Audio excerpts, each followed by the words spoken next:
A gente vai começar meditando aqui com o texto de Números, capítulo 20. Então, livro de Números, capítulo 20, verso do 1 até o 13. Eu dei o título aqui dessa mensagem, o representante de Deus. Então, Números, capítulo 20, verso do 1 ao 13. Amém? Vamos lá, então. No primeiro mês, toda a comunidade de Israel chegou ao deserto de Zim e ficou em Cádiz. Ali Miriam morreu e foi sepultada. Não havia água para a comunidade. O povo se juntou contra Moisés e contra Arão. Discutiam com Moisés e disseram: quem dera tivéssemos morrido quando os nossos irmãos caíram mortos perante o Senhor. Porque vocês trouxeram a Assembleia do Senhor a esse deserto para que nós e nossos rebanhos morrêssemos aqui? Porque vocês nos tiraram do Egito e nos trouxeram para este lugar terrível? Aqui não há cereal, nem figos, nem uvas, nem romãs, nem água para beber. Moisés e Arão saíram de diante da Assembleia para a entrada da tenda do encontro e se prostraram com o rosto em terra. E a glória do Senhor lhes apareceu. E o Senhor disse a Moisés: pegue a vara e com seu irmão Arão reúna a comunidade e diante desta fale a rocha. E ela verterá água. Vocês tirarão a água da rocha para a comunidade e os rebanhos beberem. Então Moisés pegou a vara que estava diante do Senhor, como ele lhe havia ordenado. Moisés e Arão se reuniram reuniram a assembleia em frente à rocha. E Moisés disse: escutem, rebeldes, será que teremos que tirar a água dessa rocha para dar para vocês? Então Moisés ergueu o braço e bateu na rocha 2 vezes com a vara. Jorrou água e a comunidade e os rebanhos beberam. O Senhor, porém, disse a Moisés e a Arão: como vocês não confiaram em mim para honrar a minha santidade à vista dos israelitas, vocês não conduzirão esta comunidade para a terra que lhes dou. Essas foram as águas de Meribá, onde os israelitas discutiram com o Senhor, e ele se manifestou. E ele manifestou a sua santidade entre eles. Amém? Amém. Esse é um texto que às vezes a gente já ouviu algumas vezes, mas é interessante, cada vez que a gente lê, Deus fala alguma coisinha diferente. Nesse momento, a gente consegue enxergar que tinha Moisés e Arão e tinha o povo, né? Moisés e Arão eram representantes de Deus. Vamos focar em Moisés, esquecer Arão um pouquinho por um momento, que Arão foi um ajudante que Deus deu para Moisés, porque Moisés não estava seguro, né? Mas o escolhido ali foi o Moisés. Vamos ver ali, nesse trecho, estava lá, Moisés conversando com Deus, ele conversava com Deus face a face, tirava as soluções que Deus dava e ia levar para o povo. Era um povo que não tinha contato com Deus, mas era um povo que via o que Deus fazia. Tá? Isso é importante a gente entender. Salmos 103:7 fala assim: ele fez conhecido os seus caminhos a Moisés e os seus feitos aos filhos de Israel. Então Moisés conhecia os caminhos de Deus, ele sabia por onde andar, ele conhecia, é importante essa palavra, caminhos, tá? A gente vai voltar nela várias vezes. Então, Salmo 103:7, quem estiver anotando. Então Deus fez conhecido os seus caminhos para Moisés, né? Mas os seus feitos, ele deixou o povo ver. Então o povo via Deus fazendo coisas, mas só Moisés conhecia os caminhos de Deus. Então, na situação difícil, né, o povo não tinha contato com Deus. O que eles iam atrás? Eles iam atrás do representante de Deus, que era Moisés. Né? Então, já viram isso? Já? Às vezes numa situação difícil, teve um terremoto. Leva lá, o pastor lá, vamos entrevistar o pastor. Por que Deus permitiu esse terremoto? Né? Aconteceu uma desgraça, caiu, desabou a arquibancada do estádio, um monte de gente se machucou. Por que Deus, né? Ninguém está nem aí para Deus. Mas na hora que tem uma situação difícil, o povo quer ir atrás de quem? Do representante de Deus, ver o que Deus tem para dizer. Né? E nesse caso foi isso. Era um povo que via Deus fazendo, mas não tinha intimidade com Deus. E é interessante perceber que aqui no finalzinho, na última frase, né, fala assim: essas foram as águas de Meribá, do Números 20, lá no 13, onde os israelitas discutiram com o Senhor e ele manifestou a sua santidade entre eles. É interessante pensar que a palavra aí, eu peguei até no original, é uma palavra chamada Kaudash. Tem várias variações dessa palavra, você vê que em vários momentos a gente vai ter a mesma palavra. Mas nesse contexto, é se mostrar sagrado, se mostrar majestoso. Então Deus se mostrou sagrado diante do povo. Então foi uma ação que partiu de Deus ali nesse contexto. Tá? Deus queria fazer algo para o povo, Deus queria abençoar aquele povo, e Deus precisou se mostrar santo. Daí vem a pergunta, vocês viram que um pouquinho antes aqui falou assim: Moisés, você e Arão, vocês não vão entrar na terra prometida, vocês não vão mais levar o povo até lá, né?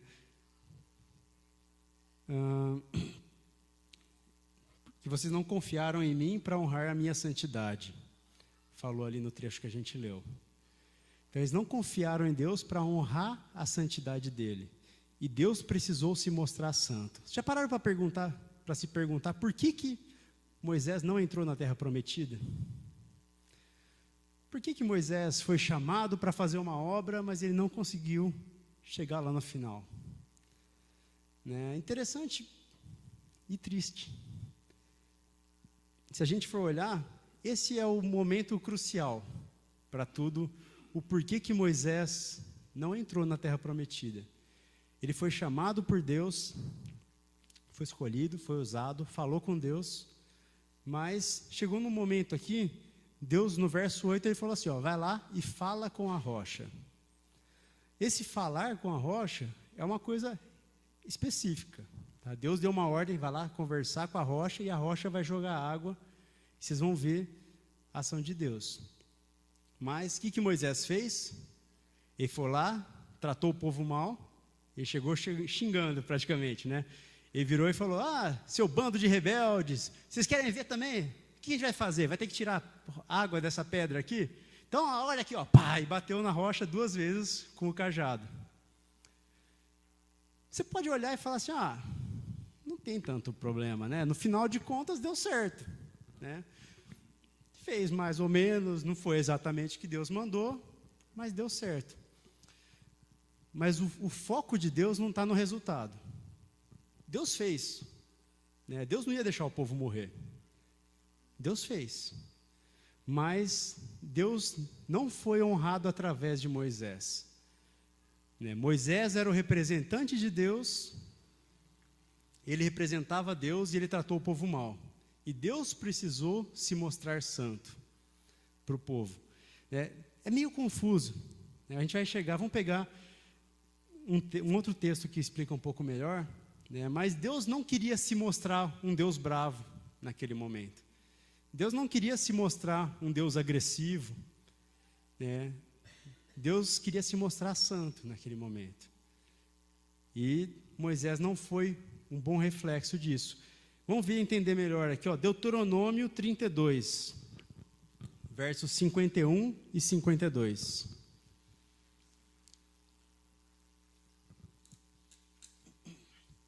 Então, Deuteronômio 32,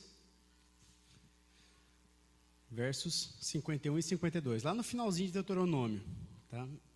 Nos últimos capítulos ali.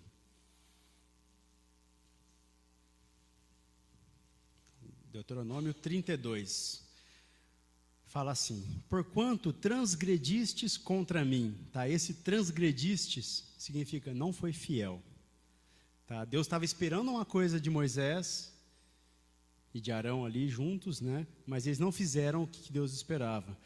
Transgredistes contra mim no meio dos filhos de Israel, as águas de Meribá, de Cádiz, no deserto de Zim. Pois não me santificastes no meio dos filhos de Israel. Pelo que verás a terra diante de ti, porém não entrarás nela, na terra que darei aos filhos de Israel. A palavra aí, quando fala, vocês não me santificaram, né? Fala, honrar como sagrado, separar das outras coisas como sagrado, observar como santo. Então, a postura de Moisés diante do povo não foi de mostrar que Deus era santo, né? Então, é interessante e é importante a gente entender isso. Deus esperava que Moisés refletisse a santidade dele, mas as atitudes de Moisés não fizeram isso. E aí eu peguei várias versões aqui para tentar entender um pouquinho melhor. A versão A Mensagem fala assim: não honrou a minha santa presença diante do povo. A versão King James fala: não sustentastes a minha santidade entre os filhos de Israel. A NVI fala: não sustentaram a minha santidade no meio dos israelitas. A versão Viva fala: vocês desonraram o meu nome diante do povo de Israel. Moisés foi escolhido, ele era um representante de Deus, mas ele era uma pessoa explosiva, que precisava de um tratamento. Se a gente olhar, desde o começo da história de Moisés, quando estava chegando perto da hora de ele exercer o ministério dele, ele olhou e tentou fazer a obra de Deus na força da mão dele. Ele viu lá um egípcio batendo no israelita, falou: vou libertar ele. Brigou e matou o cara e escondeu. No desespero ele matou uma pessoa, né? Se for olhar ali agora, né, Deus mandou conversar, ele foi lá e ficou bravo e bateu, né? Moisés, ele era essa pessoa explosiva. Ele viu Deus face a face em alguns momentos.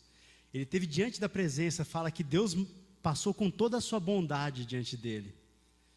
Em alguns momentos Moisés aparecia com o rosto brilhando, mas em outros momentos Moisés não conseguia refletir a glória de Deus como um espelho. Moisés, ele podia até ter um contato com Deus, mas às vezes ele não refletia a Deus. Daí você pode estar se falando: o que tem a ver isso aí comigo? Está falando de Moisés? Bom, Moisés, né? Vamos ler um texto então do Novo Testamento, ver o que a Bíblia fala sobre isso. Hebreus, capítulo 12, dos versos 12 ao 14. Hebreus 12.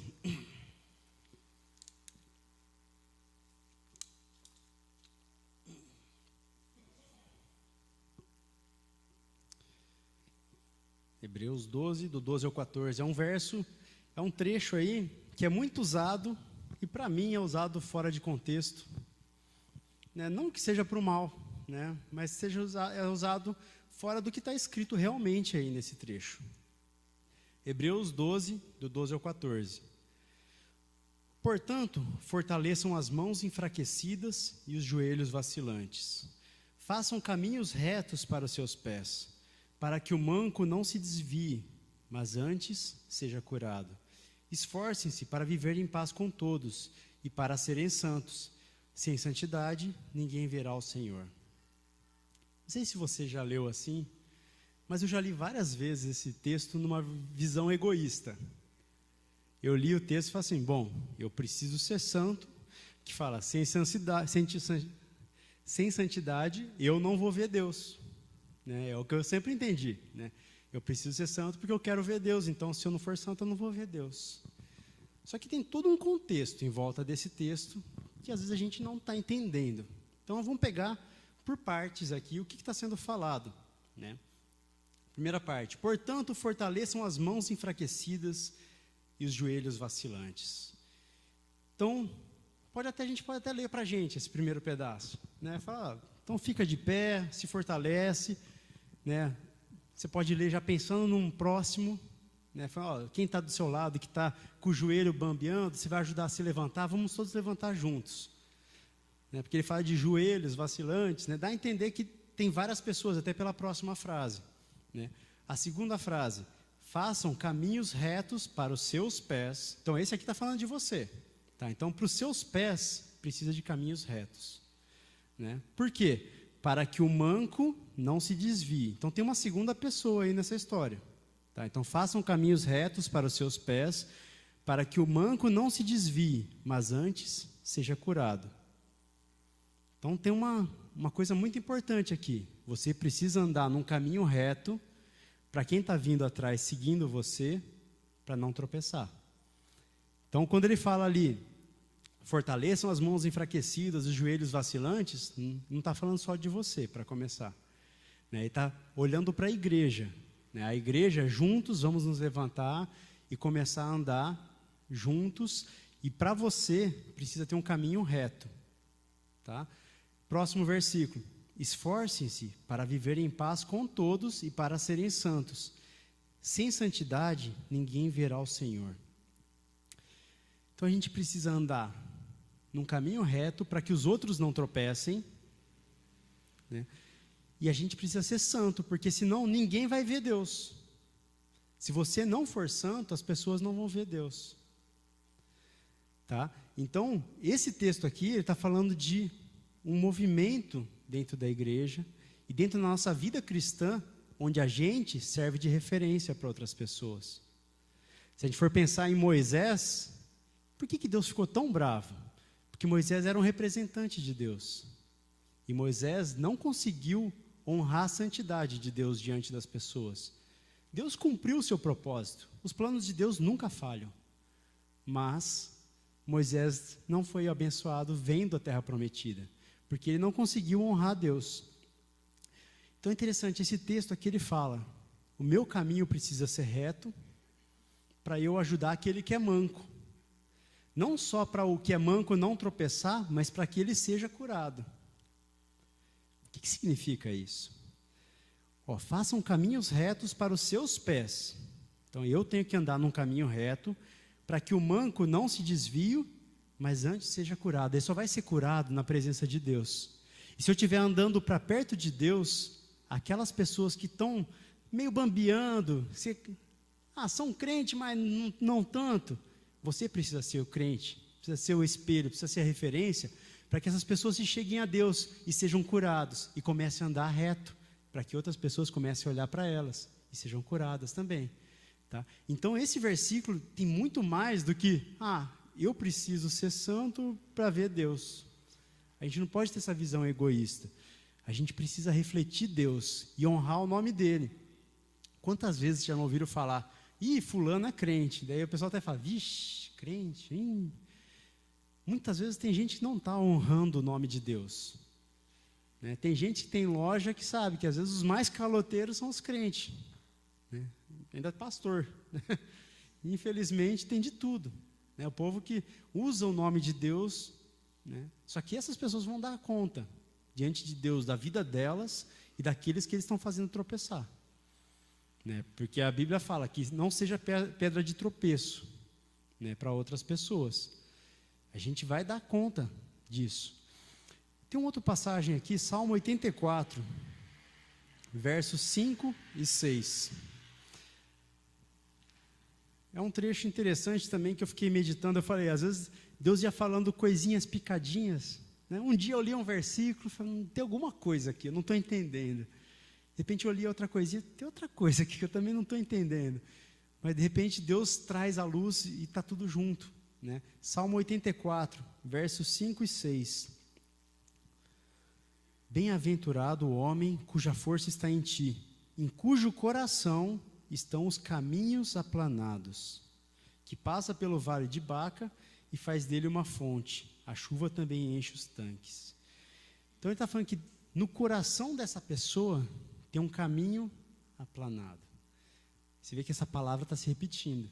Né? Deus mostrou o seu caminho para Moisés. A gente tem que andar por caminhos retos para que aqueles que estão nos seguindo não tropecem. E aqui ele fala que no nosso coração tem que ter um caminho aplanado. Que é aplanado? Que é reto. É um caminho reto, direito, que não é tudo torto, não é esquisito. É um caminho que você segue em frente. Do que ele está falando aqui? Inclusive a segunda parte aqui, ele fala que passando pelo vale de Baca faz dele uma fonte, a chuva também enche os tanques. Eu parei para ler um pouquinho, e é um trecho que, assim, infelizmente, depende um pouco do contexto da época. Ninguém entende exatamente do que eles estão falando, o que é o vale de Baca. Ninguém entendeu ao certo, pelas referências que acha na Bíblia, sabe que era um caminho em direção a Jerusalém, que era um lugar bem árido, um lugar seco, que não tinha água. Tá? Que, em geral, pessoal abria buracos no chão para que quando chovesse, juntasse a água ali e quem passasse pudesse beber água. Tá? Então, o que se sabe, né, era um lugar, inclusive, que chama Vale de Lágrimas, dependendo da tradução. Tem gente que fala que é porque tinha algumas flores que juntavam orvalho, ou tinha gente que fala, não, é porque era um lugar muito seco. Né? São várias interpretações. Mas é importante, o que dá para ter certeza é que era um caminho seco em direção a Jerusalém. Tá? E isso tem uma simbologia para a gente. Nós somos cristãos em direção à Nova Jerusalém. Nós somos pessoas que estamos caminhando num caminho em direção ao reino de Deus, né? Para que a gente esteja com o Pai eternamente. Somos nós num caminho eterno. E no meio do caminho eterno vai ter momentos que vai ter sequidão. E esse caminho tem que estar reto no nosso coração, para a gente passar, não só passar bem pelo deserto, mas ter a força para cavar um buraco. Né? Quando ele fala aqui, faz dele uma fonte e a chuva enche os tanques. Isso aí significa, vou cavar um buraco aqui, quando chover, vai ajudar outra pessoa. Tá? Então, no meu caminho como cristão, eu vou ajudar outras pessoas. Tá? Eu não tenho que estar preocupado só comigo. Né? Enquanto eu estou caminhando, eu devo andar sempre de forma que abençoe outras pessoas. E eu sou um representante de Deus, como eu já falei. Você é um representante de Deus. A gente está caminhando nessa vida. As pessoas vão olhar para você. Se tem uma pessoa que está caminhando meio torto, ele tem que enxergar em você a santidade de Deus. Amém? Mas aí a gente vê a pergunta, o que Jesus espera de você? Então vamos ver. Mateus 5, do 13 ao 16. É um trecho muito conhecido, né? As frases de Jesus são sempre citadas, tal, mas sempre tem um detalhezinho que eu olho e falo, nossa, como que eu nunca vi isso antes? Né? Então tá aí, Mateus 5, do 13 ao 16. Vós sois o sal da terra. Se o sal for insípido, ou seja, sem sabor, com o que há de se salgar, para nada mais presta, senão para se lançar fora e ser pisado pelos homens. Vós sois a luz do mundo. Não se pode esconder uma cidade edificada sobre um monte. Nem se acende a candeia e coloca debaixo do alqueire, mas no velador, e dá a luz a todos que estão na casa. Assim resplandeça a vossa luz diante dos homens, para que eles vejam as suas obras boas, e glorifiquem o vosso Pai que está nos céus. Então Jesus falou, vocês são luz, né, e que a sua luz brilhe diante dos homens. Que as pessoas vejam o quê? As suas boas obras. É interessante a gente como crente, falando assim, evangélico, a gente gosta de colocar uns nomes, mas como cristão, a gente muitas vezes não fala de, vou fazer boas obras, né? Isso é coisa de espírita, está amarrado. Não. A gente como cristão, Jesus espera que as suas boas obras, né, que você seja luz. Como que você vai ser luz? Com boas obras. Que as suas boas obras glorifiquem o vosso Pai. Tem um versículo, Colossenses 3:23, que fala, tudo quanto fizerdes, fazei-o de todo o coração, como ao Senhor, e não como aos homens. Isso significa que tudo que a gente for fazer, está no trabalho. Então, o chefe mandou fazer um trabalho que ninguém quer fazer. Vou lá, esse chato, não sei o que. Essa é a postura de um cristão? A postura do cristão fala, Deus, vou fazer para o Senhor, vou fazer bem feitinho aqui. Está na escola, professor chato. Não, Deus, o professor é chato aqui, mas eu vou fazer para o Senhor aqui. Vou fazer da melhor forma possível. Está todo mundo colando, mas eu não vou colar, porque Deus está olhando, né, e eu quero fazer para Deus o melhor possível, vou estudar, vou fazer o meu trabalho, vou fazer o que eu faço de melhor, mas vou fazer para Deus. E as minhas boas obras vão mostrar a presença de Deus. E as pessoas vão glorificar Deus foi o que Moisés não fez. Na atitude dele ali, naquele momento, Deus esperava que ele tivesse uma atitude de mansidão e refletisse a santidade de Deus. Mas Moisés ficou irritado, bateu quando não era para bater, gritou e refletiu um Deus que não era o que Deus queria que fosse refletido. E às vezes a gente não está refletindo Deus direito. Às vezes a gente olha e está, xinguei mesmo. Também fazia o quê? Isso aí mereceu, né? Bem feito. Ou está no trânsito, fecha o carro, você grita, xinga. Ou está até argumentando no Facebook, isso aí, bandido bom, bandido morto. Porque é o que está escrito na Bíblia, não é? Não. A gente quer achar explicação para muita coisa através de filósofos, de políticos. Mas o que Jesus falaria sobre aquele assunto? Eu estou refletindo as ideias de Jesus quando eu escrevo no Facebook? Eu estou refletindo as ideias de Jesus quando está aquele grupinho falando sobre o Brasil? O Brasil não tem jeito mesmo, é isso aí. Não, eu acho que ia cair uma bomba em Brasília e morrer todo mundo. Quem nunca ouviu essa conversa, né? E você está lá no meio, é verdade, é isso aí. Mas e a sua postura como cristão? E você refletir essa luz de Deus e trazer uma luz diferente para aquele assunto. De ter a coragem de parar no meio daquelas pessoas e falar assim, não, mas a gente precisa orar. A Bíblia fala para a gente orar pelos nossos líderes, para a gente orar pela paz da cidade onde a gente mora. A gente só quer entrar na manada dos outros. E às vezes a gente é o manco que a gente leu lá em Hebreus. A gente está sendo aquela pessoa manca que está andando por um caminho torto. A gente precisa ter no nosso coração o caminho reto, o caminho plano. A gente possa adorar a Deus em tudo. Se a gente está diante de Deus, a gente tem que refletir o que Deus é. Amém? Hebreus 3, do 8 ao 15, fala um pouquinho sobre o que impediu, o que pode impedir a gente de ter um coração com esse caminho plano, de ter um caminho reto no nosso coração. Hebreus 3, do 8 ao 15. Aqui, novamente, Novo Testamento citando aquele evento lá de Moisés. Hebreus 3, do 8 ao 15. Não endureçais os vossos corações, como na provação no dia do deserto, onde os vossos pais me tentaram, me provaram, e viram por 40 anos as minhas obras. Então eles viram Deus fazendo.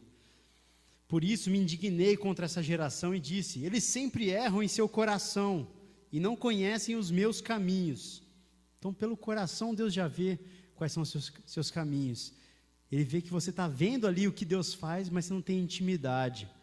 Quando ele fala de caminho aqui, Moisés estava diante de Deus, mas tinha intimidade. Vamos continuar. Assim jurei na minha ira, que não entrarão no meu repouso. Vede, irmãos, que nunca haja em vós, qualquer um de vós, um coração mau e infiel, para se apartar do Deus vivo. Antes exortai-vos uns aos outros, todos os dias, durante o tempo que se chama hoje, para que nenhum de vós se endureça pelo engano do pecado, porque nos tornamos participantes de Cristo, se retivermos firmemente o princípio da nossa confiança até o fim. Enquanto se diz, hoje, se ouvirdes a voz do Senhor, não endureçais os vossos corações, como na provação. Então é um trecho que às vezes a gente lê rápido, não dá para entender direito. Mas como que a gente pode endurecer o nosso coração? Que tudo, a chave aí de tudo, você vai perceber, está no coração. O caminho que está no seu coração, onde você está indo com as suas intenções. O coração fala do que é o centro da sua vida, das suas emoções. Onde está o teu tesouro, aí está o teu coração. Então, ele fala aqui, a gente pode não ouvir a voz de Deus por causa de um coração endurecido. Qual que está a chave aqui? Nesse texto a gente leu, que não haja em qualquer um de vós um coração mau e infiel para se apartar do Deus vivo. No próximo aqui, antes exortai-vos uns aos outros durante todos os dias, durante o tempo que se chama hoje, para que nenhum de vós se endureça pelo engano do pecado. Então, o que pode endurecer o nosso coração? Pecado. Tá? A gente pode estar ali até conhecer os caminhos de Deus. Eu tive intimidade, eu conheço Deus, mas o nosso coração vai se endurecendo. Até ter um coração mau e infiel que se aparte do Deus vivo. E o pecado é uma coisa que vai entrando sempre aos pouquinhos. Um dia na quarta-feira aqui até trouxe essa pergunta. Alguns estavam aqui já vão saber a resposta. Mas vocês sabem qual que é o animal que mais mata seres humanos por ano? Quem chuta aí? Qual que é o bicho que mais... Não vale quem já estava na quarta-feira. Né? A Pri, na quarta-feira, quando eu ia começar a palavra, eu comecei assim, né? Qual que é o animal dela? Achou que era piada, né? O pessoal que me conhece. Rinoceronte. Vamos ver, ela não estava. Será que é o rinoceronte o animal que mais mata seres humanos? O homem, né? Um animal. Né? Quem mais chuta alguma coisa? O leão, o lobo, o dinossauro, não? Né? Eu vou ler aqui, por ano, quais são as estatísticas dos animais que mais matam. Por ano, o tigre mata 35 pessoas no mundo inteiro. O tubarão, mata 100 pessoas por ano, em média. Né? Não é todo ano que eles ficam contando e parou. Né? O búfalo mata 200 pessoas. O elefante chega a matar até 500 pessoas. Crocodilo, 700. Hipopótamo, 1.000 pessoas. A cobra chega a matar 50.000 pessoas por ano. Mas sabe qual é o animal que mais mata seres humanos? O mosquito.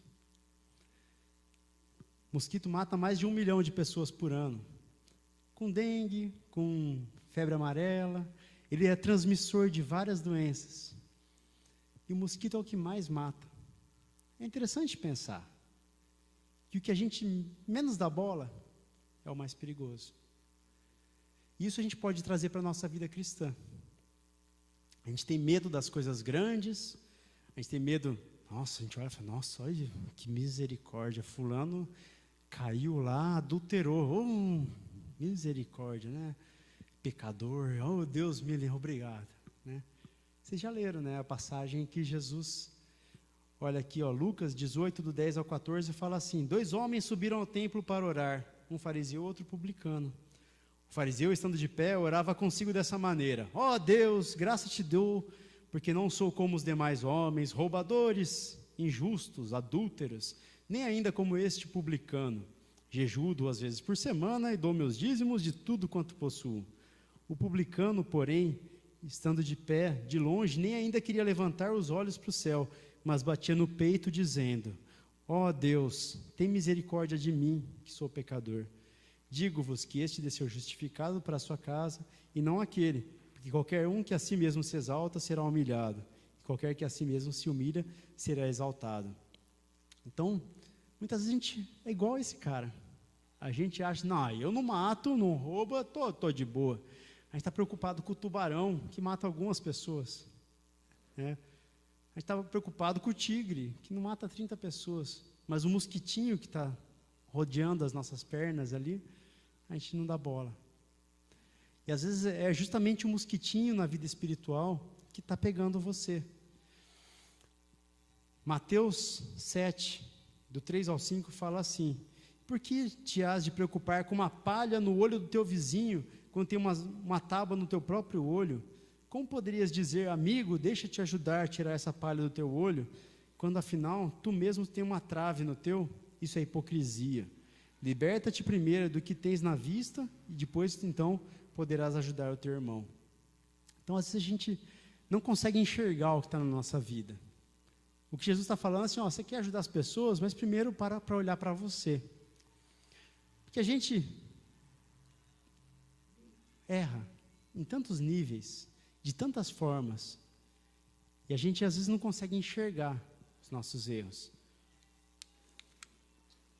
Às vezes, a gente acha, às vezes, que Deus vai estar lá com uma caderneta ali no final, contando assim, qual a melhor performance. Nossa, esse aqui, Ó, Paulo orou por tantas pessoas essa semana, ó. Cheque. Isso aqui vai ganhar mais prêmio no final. Deus vai recompensar as nossas atitudes. Mas, não, às vezes não é da forma que a gente está esperando. Mateus 7, do 16 ao 23, fala assim: por seus frutos os conhecereis. Porventura colhem-se uvas dos espinheiros ou figos dos abrolhos? Assim toda árvore boa produz bons frutos, toda árvore má produz maus frutos. Não pode a árvore boa dar mau fruto, nem a árvore má dar bom fruto. Toda árvore que não dá bom fruto, corta-se e é lançada no fogo. Portanto, pelos seus frutos os conhecereis. Nem todo aquele que diz, Senhor, Senhor, entrará no reino dos céus, mas aquele que faz a vontade do meu Pai que está nos céus. Muitos me dirão naquele dia, Senhor, Senhor, não profetizamos nós em teu nome não expulsamos demônios, em teu nome não fizemos muitas maravilhas? Então eu lhes direi abertamente, nunca vos conheci, apartai-vos de mim, vós que praticais a iniquidade. É um texto forte, toda vez que eu leio ele, eu fico pensando, que Jesus fala, pelos frutos que você vai conhecer a árvore. Mas daí você olha e fala, gente, mas as pessoas já estavam dando fruto, né, para os nossos olhos. Essas pessoas já estavam fazendo coisas, mas na prática elas não tinham intimidade com Deus. E muitas vezes, é o que aconteceu com Moisés. Deus teve misericórdia, e mesmo Moisés fazendo o que era errado, Deus cumpriu o que tinha prometido, eu vou dar água para esse povo. Por amor ao povo, por amor ao próprio nome dele, por santidade. Mas não significa que o que Moisés fez naquele momento estava certo. E essas pessoas é a mesma coisa. Deus tem misericórdia às vezes. Está lá uma pessoa, quem nunca viu aquele pastor que você fala, nossa gente, mas está errado isso que ele está falando, isso aí não está certo. E de repente ele vai lá, ora para alguém, a pessoa é curada. Tem gente que fala, isso é mentira, é uma armação. Não sei. Eu acredito que Deus está honrando o seu próprio nome para que aquelas pessoas sejam curadas, em alguns casos. Porque Deus, Ele faz às vezes as coisas por amor às pessoas, por amor ao seu nome. Mas essas pessoas vão dar conta do que elas estão fazendo. Quando Jesus fala, apartai-vos de mim, vós que praticais a iniquidade. O que é iniquidade? Vocês conhecem a palavra equidade? Equidade é de equilíbrio. É uma coisa que está equilibrada. Iniquidade é o contrário de equidade. Iniquidade é não tá equilibrado, está torto. Tá? Então, iniquidade não é aquela coisa totalmente errada. Vocês estão descambando, né? A iniquidade é o que está torto. Tá? E Deus está olhando e falando, ó, o que você está fazendo está torto. Não está completamente reto. Quando Deus falou que a gente tem que ter no nosso coração um caminho reto, caminho aplanado.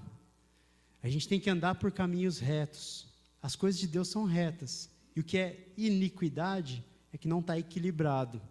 Tem uma coisinha que está errada no que a gente está fazendo às vezes. A gente não está, estou fazendo aí, vou fazer porque Deus mandou, é obrigação, né? Às vezes o nosso coração não está no lugar certo. Às vezes nossa atitude, a gente honra a Deus em umas coisas e desonra em outras. E às vezes é o que aconteceu ali, né, do que eu falei, do mosquitinho. O mosquitinho é uma coisa que é pequena, mas muitas vezes está matando. E daí vai acontecer o que falou lá, que o pecado vai endurecendo o coração. Chega no ponto que a gente já não vê mais. Quando ele fala do pecado endurecer o coração, e aos poucos vai se afastando de Deus, é um calo. Né? O pecado ele vai formando um calo, a gente acostuma com o pecadinho. Quem tem calo? Né? Às vezes tem calo numa mão, num pedaço, no pé. O pessoal que trabalha com ferramenta manual, às vezes tem uns calos grandes, né? Por quê? Vai pegar uma chave de fenda, fica apertando, sempre pega no mesmo lugar. E daí a sua mão, no começo machuca, não é? No começo faz bolha, machuca, mas depois de um tempo, a sua pele ficou grossa. foi endurecendo. E é o que ele está falando que acontece com o nosso coração. O pecado vai endurecendo o coração. E aos poucos a gente já não sente mais. E começa a se afastar de Deus. Porque o nosso pecado faz separação entre nós e Deus. Né? A única coisa que pode te afastar de Deus é o seu pecado. E às vezes você acostumou com o pecado. Sabe, às vezes a gente quer fazer as coisas para Deus, e Deus quer que a gente faça a obra, mas a gente não está qualificado para fazer a obra de Deus. Em alguns momentos Deus permite, como aconteceu ali, né, que ele fala, ó, vocês estão fazendo as coisas, mas estão praticando iniquidade. A obra foi feita, mas você não vai estar comigo no final. E tem gente que às vezes não vai nem conseguir, né, chegar a fazer as coisas de Deus. A gente não faz porque a gente não está nem aí, né? Romanos 10, do 13 ao 15 fala, porque todo aquele que invocar o nome do Senhor será salvo. Como, pois, invocarão aqueles em que não creram? E como crerão naquele que não ouviram? E como ouvirão se não há quem pregue? E como pregarão se não forem enviados? Como está escrito, quão formosos os pés dos que anunciam o evangelho da paz, dos que trazem alegres novas de boas coisas. Então, precisa ser pregada a palavra de Deus. As pessoas, para crer, precisam de você. As pessoas, para crer, precisam que você abra a sua boca, que você vá e pregue. E muitas vezes, Deus está precisando de uma pessoa para fazer uma obra. Mas muitas vezes você não está disponível. Você está com o coração endurecido no pecado. Está com o coração endurecido nos seus afazeres do dia a dia. Né? Não é só o pecado. Quando ele fala ali, a falta de equilíbrio, né? A iniquidade. Não estar reto. Tem uma coisa torta na sua vida. E às vezes, estou distraído aqui assistindo um vídeo no YouTube. Você está com a cabeça em outro lugar, quando sua cabeça devia estar em Deus. Você está, o futebol, né? Quem não parou hoje para assistir um jogo do Brasil? Né? Perdeu tempo para ver aquela porcaria de jogo. Né? E aí? A gente está com o coração ocupado e a gente não ouve a voz de Deus? Porque Deus, para agir, Ele não vai te forçar. É importante vocês saberem disso. Deus não vai pegar assim o Ademir e falar, Ademir, larga isso aí tudo agora, estou mandando, sai, Ademir, vai, levanta, e vai chutando e puxa o Ademir pela mão. Não quero, Deus, não, vai fazer. Deus pode colocar situações até para abrir seus olhos, mas se você não quiser, você não vai fazer. Como aconteceu com Jonas. Deus colocou várias situações, né, e situações terríveis ali para o Jonas perceber que ele não estava tendo um coração reto diante de Deus. Deus tinha um propósito e Deus chamou. Mas às vezes, Jonas até ouviu, mas não quis fazer. Mas às vezes a gente nem ouve. Ezequiel 22, do 29 ao 31, fala assim, Deus procura alguém para impactar toda uma nação. É o trechinho, o título que eu dei para esse trecho aqui. Ao povo da terra oprimem gravemente e andam roubando e fazendo violência ao pobre e ao necessitado. E ao estrangeiro oprimem sem razão. Eu busquei dentre eles um homem que estivesse tapando o muro e estivesse na brecha perante mim, por essa terra, para que eu não a destruísse. Porém não achei ninguém. Por isso eu derramarei sobre eles a minha indignação, com o fogo do meu furor os consumi. Fiz o que o seu caminho recaísse sobre a sua cabeça, diz o Senhor seu Deus. O que significa esse trecho? É um trecho que a gente já viu várias vezes. Procura alguém para se colocar na brecha, mas não tinha ninguém. Que brecha que é essa? Deus é justo. Às vezes está uma situação de pecado ali, como estava acontecendo com um povo, parecido muito com o que a gente tem visto aqui no Brasil. O pobre oprimido, andam roubando, fazendo violência ao necessitado, várias situações ruins. E Deus fala assim, eu queria achar alguém que se levantasse para interceder. Uma pessoa que se levantasse para colocar entre a minha ira e essas pessoas. Assim como Moisés fez. Moisés em alguns momentos fez isso. Deus fala assim, eu vou castigar esse povo. Fizeram tudo errado, vou matar todo mundo. Não, Deus não faz isso. Moisés teve esse papel do intercessor, de parar e se colocar entre o pecado. Mas aqui Deus falou, estava procurando alguém, mas não achei ninguém. e eu vou ter que castigar. Por isso que eu castiguei com seu furor e fiz com que o seu caminho recaísse sobre a sua cabeça. Olha o caminho aí de novo, se repetindo, né? Então, as nossas consequências, o que está no nosso coração, vai voltar, vai cair na nossa cabeça de novo. E aí, o que significa isso aqui? Deus está procurando alguém, mas não achou uma pessoa capacitada e disponível. Porque às vezes a gente está com os nossos olhos em outras coisas. Deus, ele procura colaboradores. É interessante, isso é uma coisa que eu descobri recentemente. Mas a obra de Deus é uma colaboração. Você colabora, você trabalha junto com Deus. Então Deus, ele procurou alguém, falou, preciso de alguém para abençoar esse povo, um país inteiro, mas não achou ninguém que tivesse disponível, falou, Deus, eu estou aqui disponível para abençoar esse povo, porque as pessoas estavam focadas nos seus próprios caminhos, estavam no pecado, estavam desatentos, e aí veio uma desgraça sobre todo um povo, não porque Deus não quisesse abençoar, mas porque Deus não encontrou uma pessoa disponível. 1 Coríntios 3, do 5 ao 15, eu selecionei alguns trechinhos, fala assim, porque nós somos cooperadores de Deus, cooperadores, a gente opera junto com Deus, somos cooperadores de Deus. Se alguém sobre esse fundamento formar um edifício de ouro, prata, pedras preciosas, madeira, feno ou palha, a obra de cada um se manifestará. Na verdade, o dia, que é o último dia, o declarará, porque pelo fogo será descoberta, e o fogo provará qual seja a obra de cada um. Se a obra que alguém edificou nessa parte permanecer, essa receberá galardão. Então, o que Deus está falando? Estou procurando alguém para colaborar comigo. Então, Deus tem coisas para fazer. Deus, em algum momento lá, deu uma missão para o Moisés. Só que o Moisés não fez exatamente o que Deus queria. Em alguns momentos Moisés fez. E você? Será que você está ouvindo Deus? Ou você está lá com o coração endurecido? O coração calejado com um pecadinho que você nem sabe que você tem? Isso que é o pior. Quando o coração está endurecido, o calo, quem para toda hora, está andando na rua, nossa, eu estou com calo na minha mão. Você acostumou com o seu calo. Você não para pensar no seu calo, não é? Quem que tem um calo que fica assim toda hora, ai, preciso tirar esse calo, ai, o calo aqui, ai.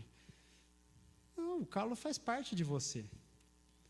E às vezes é assim, a gente acostumou com aquele calo do pecado. É um pecadinho. Ai, não estou matando, né, também, não estou roubando. A gente acha às vezes que não está roubando, mas está, de uma forma ou de outra. E Deus quer usar. Ele está falando, quem que eu vou enviar? Chamei, mas ninguém responde. Eu vou ler o último texto aqui, que era Deus falando com o profeta Isaías. Se vocês quiserem abrir, Isaías 6, do 1 ao 9.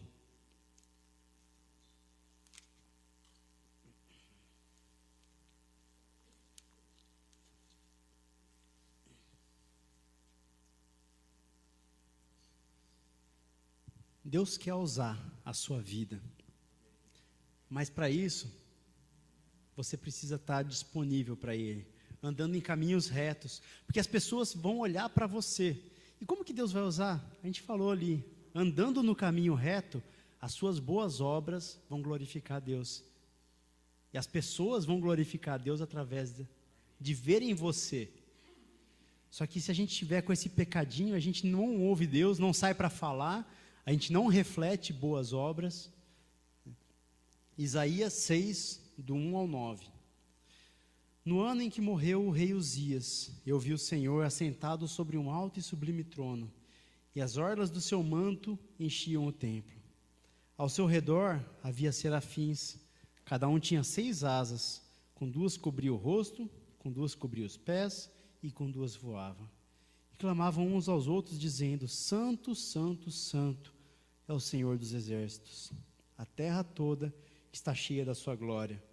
E a base dos limiares moveram-se a voz do que clama, e a casa se enchia de fumaça. Então disse eu, ai de mim, porque estou perdido, porque sou homem de lábios impuros e habito no meio de um povo de impuros lábios. E os meus olhos viram o Rei, o Senhor dos Exércitos. Então voou para mim um dos serafins, trazendo na mão uma brasa viva, que tirara do altar com uma tenaz. E com a brasa tocou minha boca e disse: eis que isso tocou os teus lábios, e a tua iniquidade foi tirada, e perdoado o teu pecado. Depois disso ouvi a voz do Senhor que dizia: a quem enviarei? Quem irá por nós? Então disse eu: eis-me aqui, envia-me a mim. Disse, pois, ele: vai e dize a esse povo. Daí ele começa. Interessante. Profeta Isaías, ele era um homem de Deus, um profeta. Ele falava as coisas em nome de Deus, mas chegou num ponto que ele se encontrou com a presença de Deus. Ele teve uma visão e apareceu a glória de Deus enchendo o templo, né? E os anjos cantando: Deus é santo, santo, santo. E nesse momento, quando ele teve face a face com a glória de Deus, que ele percebeu que tinha algo na vida dele que precisava mudar. Quando Isaías esteve diante da glória de Deus, que ele olhou e falou: nossa, estou perdido. Eu sou um homem de lábios impuros e habito no meio de um povo de impuros lábios. No momento em que ele estava ali, na presença de Deus, que ele se tocou, que ele conseguiu enxergar que ele estava em pecado, estava tendo atitudes iníquas. A presença de Deus revelou isso. E Deus só perguntou, ele só conseguiu ouvir, Deus perguntando, na verdade, Deus perguntando: quem pode ir falar no momento que ele estava limpo, no momento que ele foi santificado? Porque enquanto a gente está na impureza, nosso coração está duro, está endurecido, a gente não consegue ouvir Deus falando e chamando. Essa situação de Isaías é como uma criança que está ali, vai fazer uma coisa errada. Se ele olha para o pai, e o pai está olhando para ele, e dá até aquela baixada de cabeça. Vocês já viram essa situação, né? Só com o olhar, o pai ela já viu: meu pai está ali. Ele viu o pai e viu que estava fazendo uma coisa errada. Ele volta atrás e não faz mais. A gente não vai conseguir viver em pecado se estiver olhando para o pai. Se a gente conseguir viver diante de Deus, em santidade, ali, diante da santidade de Deus, essa santidade é a coisa mais importante, porque Moisés, lá atrás, que a gente leu, a grande falha dele é que ele viu a santidade de Deus, mas ele não representou a santidade de Deus. E a gente tem que ser o representante dessa santidade, viver diante de Deus. Os anjos ficam ali diante de Deus constantemente falando: santo, santo, santo. Porque a santidade de Deus é uma coisa impressionante. Não sei se vocês já tiveram a oportunidade de entrar num lugar assim, tá meio penumbra, a luz meio escura, você olha assim: tá em ordem. Você liga a luz, tá meio sujo aqui. Você liga mais luz ainda, você vê: nossa, tem uma sujeirinha aqui. Você pegar um holofote, você vê até a sujeirinha no canto do azulejo.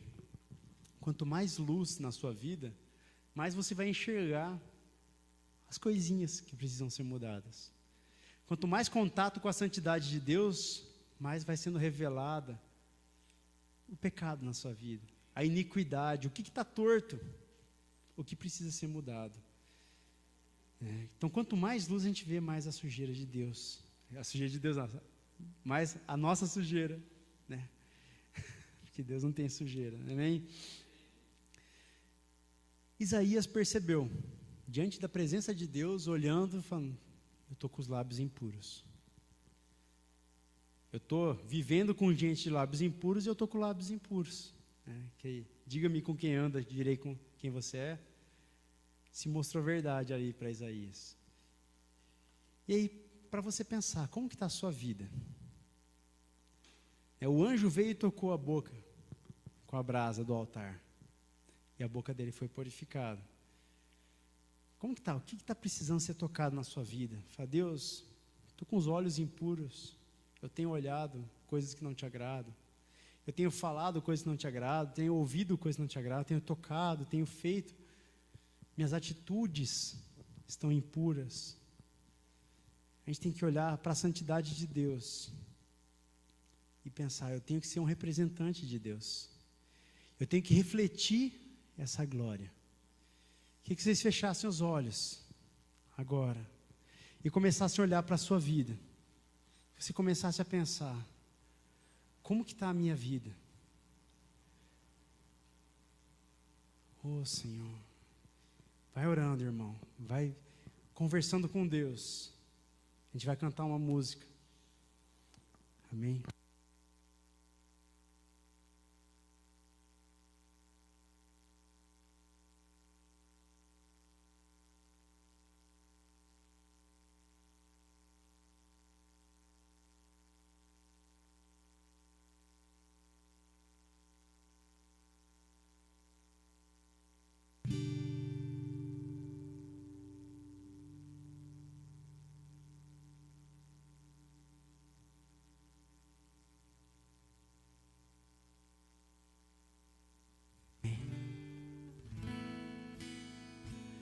Que você possa ser confrontado com a santidade de Deus.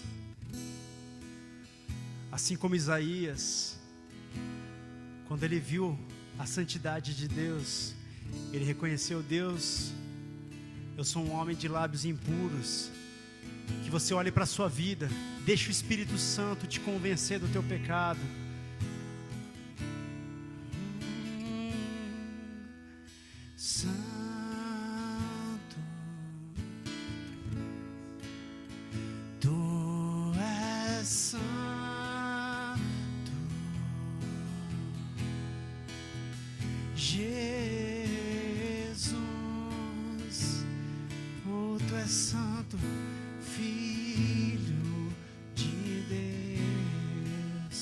Que a santidade de Deus confronte a tua vida.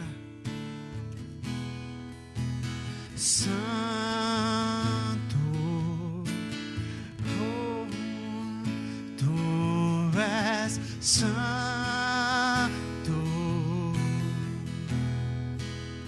Jesus,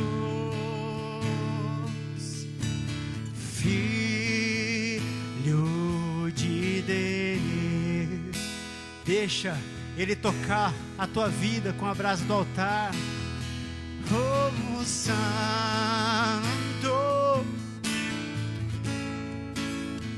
Tu és Santo,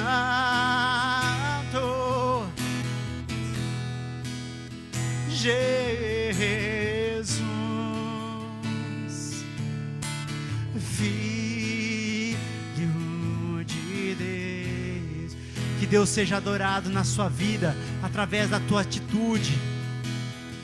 Tu és adorado neste lugar. Que Ele seja adorado. Esse lugar é a sua vida, é onde você for. Tu és adorado neste lugar. Tu és santo, Senhor. Oh Deus, nós reconhecemos, Pai, que muitas vezes temos falhado em representar a Tua santidade. Nós sabemos, Pai, que nós temos uma missão aqui na terra, de ir, de levar a Tua palavra, mas muitas vezes o pecado tem endurecido o nosso coração, a iniquidade tem nos cegado. Oh Deus, que o Seu Espírito Santo nos convença, que a gente possa sair daqui essa noite santificado, refletindo a Tua presença, Senhor. Oh Deus, que possamos ser bons representantes do Senhor. Oh Deus, que possamos representar a Tua santidade. Oh Jesus,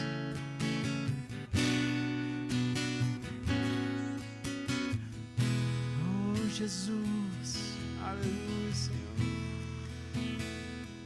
Porque Tu és santo.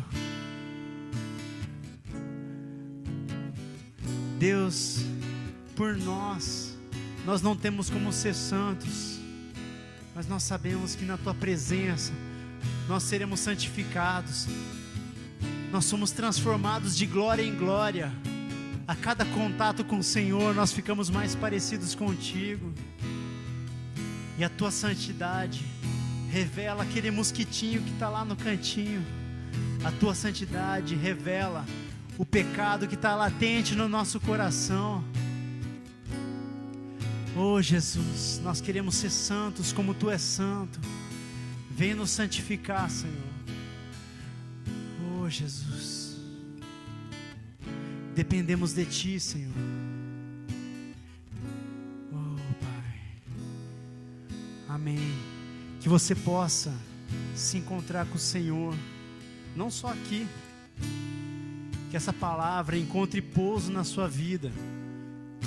Que não seja como um terreno duro, que a semente não encontra lugar, e que logo vêm os pássaros e comem a semente. Mas que você seja um bom solo. Eu profetizo na sua vida que essa palavra vai encontrar lugar e vai frutificar. Você vai começar a se encontrar com o Senhor todos os dias, e vai ser santificado de glória em glória, e vai conseguir ouvir o chamado do Senhor dizendo: a quem eu enviarei, quem virá por mim? E você vai falar: eis-me aqui, Senhor. Que você possa erguer a sua mão e falar: eis-me aqui, Senhor, eu quero ir fazer a Tua vontade. Oh Jesus, eu quero ser santo como Tu és santo. Que o Senhor seja adorado em tudo que você fizer. Amém? Amém. Em nome de Jesus. Amém. Pode dar um aplauso para o Senhor?